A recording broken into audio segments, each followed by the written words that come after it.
আমাৰ কংগ্ৰেছ দলৰ কৰ্মীবৃন্দসকল, যুৱ কংগ্ৰেছ NSY, সভাত উপস্থিত আমাৰ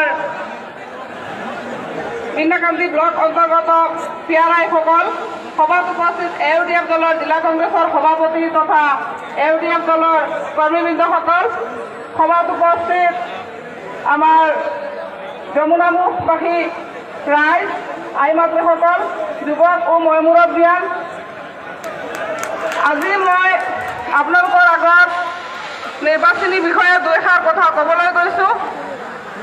আগৰ বক্তাসকলে কৈ গৈছে আৰু বহুত বক্তাসকল আছে, মুখ্য অতিথিসকল আছে, ক'ব, আপোনালোকে শুনিব। আজি আমাৰ এটা কথা নিশ্চিত হৈ গৈছে যে আমাৰ কেণ্ডিডেট চিৰাজউদ্দিন আজমল ডাঙৰীয়া অলৰেডি জিকি গ'ল। আজিৰ সভা প্ৰমাণ দিছে।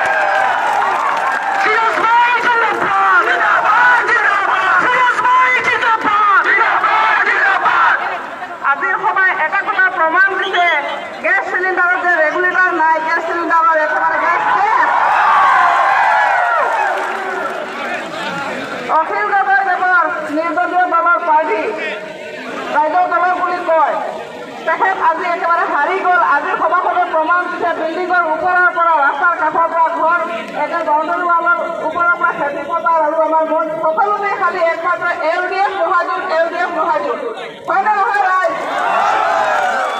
গতিকে আপোনালোকক মই বিশেষ একো ক'বলৈ নাযাওঁ, মই এটা কথাই ক'বলৈ যাওঁ, এইবাৰ আমাৰ মহাজোঁটৰ চৰকাৰ হৈছে, হ'ব আৰু হ'বই।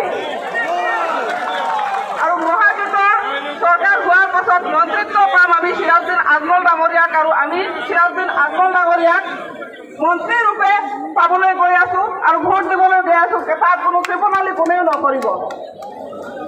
লগতে মই মুৰাদাৰ জিলা পৰিষদৰ হৈ মই কৈ আছোঁ, মুৰাদাৰ জিলা পৰিষদৰ আমাৰ যিসকল ভোটাৰ ৰাইজ আছে সকলোকে আবেদন, আজিৰ সভাৰ মাধ্যমেদি যে 95% ভোট আমাৰ মুৰাদাৰ জিলা পৰিষদৰ পৰা মহাজোঁটলৈ আহিব, সেইটো সাধাৰণ, তাত কোনো সন্দেহ নাই।